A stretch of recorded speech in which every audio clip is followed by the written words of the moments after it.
Bismillahirrahmanirrahim. Assalamualaikum warahmatullahi wabarakatuh. Jumpa lagi dengan kami Saham Hijau, yaitu segala sesuatu tentang dunia investasi di pasar modal.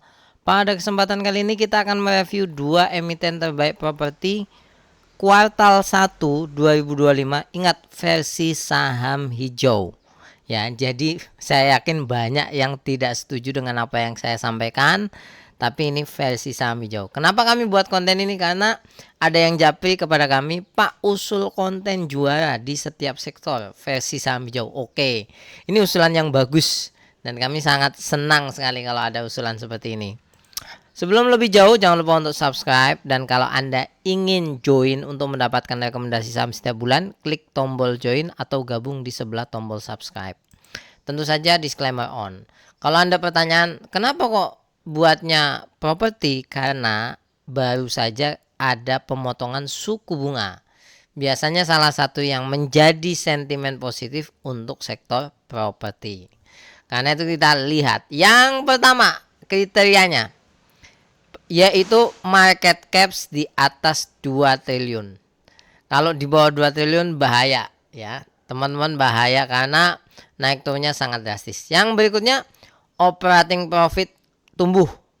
Ya, kalau hanya net profit tumbuh menurut kami tidak begitu istimewa, tapi operating profit meningkat. Yang berikutnya adalah net profitnya meningkat juga. Ya, jadi net profit ini harus tumbuh. Itu makanya disebut dengan terbaik. Kalau net profitnya besar tapi nggak tumbuh, biasa aja. Valuasi masih masuk akal. Ya, jadi kalau udah digoreng terlalu tinggi, mohon maaf. Yang berikutnya adalah transaksi aktif. Jadi kalau kita berada di dalamnya atau mau ke dalamnya atau mau keluar itu gampang.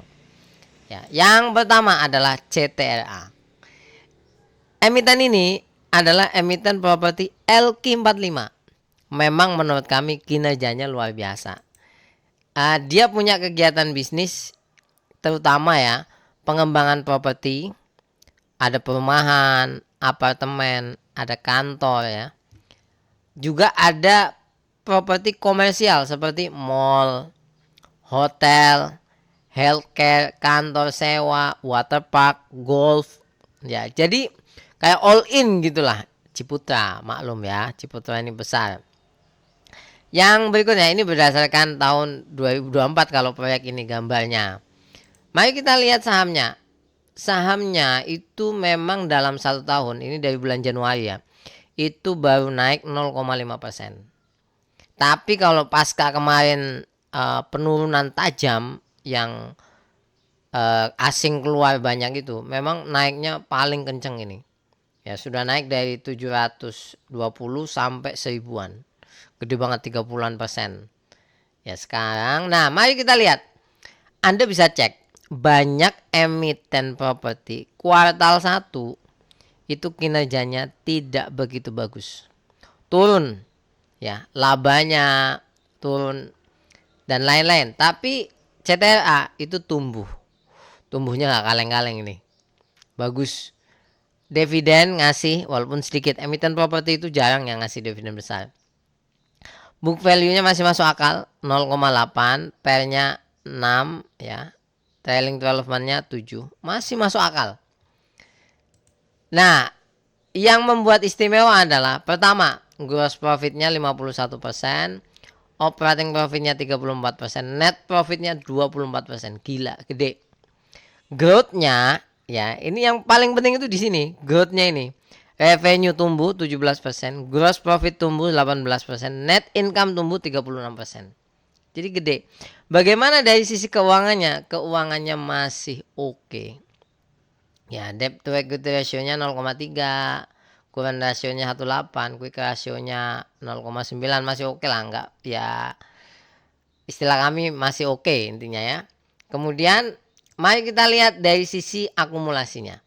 Dari awal Mei sampai konten ini dibuat, saham ini diakumulasi lumayan besar. Ya. Kenapa saya katakan lumayan besar? Karena top one-nya normal accumulation, bukan big accumulation. Kalau top one-nya big accumulation baru kita mengatakan ini diakumulasi besar-besaran. Broker yang akumulasi YP, NI, DR, KZ. Ya. Berikutnya, Mari kita lihat chartnya ya. Kalau kita lihat chartnya ini, memang saat ini sedang koreksi.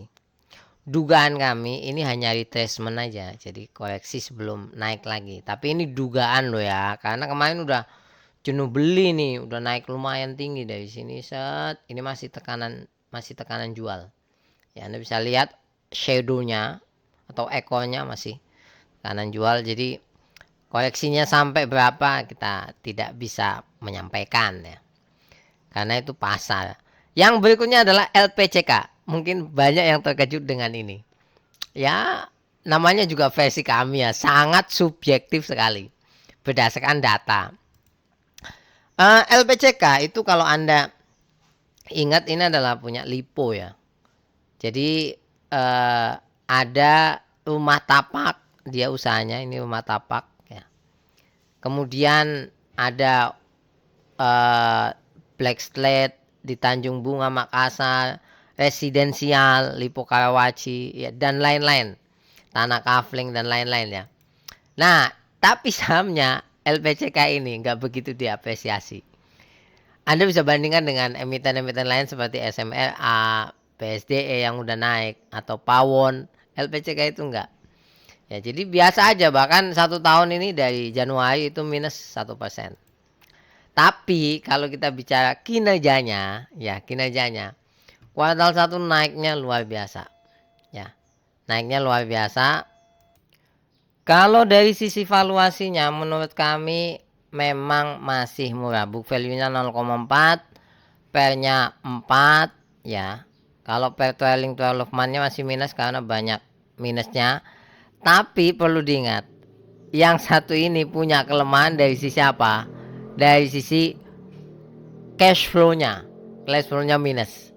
Tapi kenapa kemudian Anda bertanya misalnya, kok kenapa milih ini? Lagi-lagi kami sangat menimbang dari sisi operating profitnya naik, net profitnya naik. Karena itu sangat penting di pasar itu. Nah, mari kita lihat dari sisi gross profit, operating profit, dan net profit margin. Gross profit marginnya 24%, operating profit marginnya 13%, net profit marginnya 13%. Growth-nya ini yang istimewa. Net income-nya sampai 139. Kemudian gross profit-nya growth-nya sampai 63%. Revenue-nya growth-nya sampai 152%. Nah, istimewa ini. Kalau dari sisi hutangnya bagaimana? Masih oke lah. Tapi kalau sisi keuangan menurut kami tidak sebagus saham yang pertama. Nah, kita lihat dari sisi bandarmologinya ya, kita lihat LPCK dari Mei dibuang habis-habisan, big distribution ya, top 1, top 3, top 5 dihabisi ini. AOY, US, AAK ini menghabisi, yang nampung ini YPSK, LG, NI, XL. Nah, mari kita lihat transaksinya. Memang fase menurut kami nih ya, fase akan naik. Ingat, fase akan naik versi saham hijau. Kenapa masih berada di atas line median, kalau ini Bollinger Band ya. Tapi shadow atas ini masih terus menekan. Jadi banyak yang jual. Banyak yang jual. Apakah nanti akan naik kita nggak tahu, kan pasar itu. Ini kan menurut kami. Jadi seperti itu. Nah, pertanyaannya, apakah Anda punya pilihan lain? Cantumkan di kolom komentar. Tentu saja apa yang kami pilih ini pasti banyak yang tidak setuju, apalagi yang nomor 2. Tapi sekali lagi, kami sangat menimbang dari pertumbuhan operating profit dan net profit, karena hal itu menunjukkan bahwasanya kinerjanya jauh lebih baik dibanding yang lainnya. Sampai ketemu lagi, terima kasih banyak. Jangan lupa untuk subscribe, like, dan komen. Assalamualaikum warahmatullahi wabarakatuh.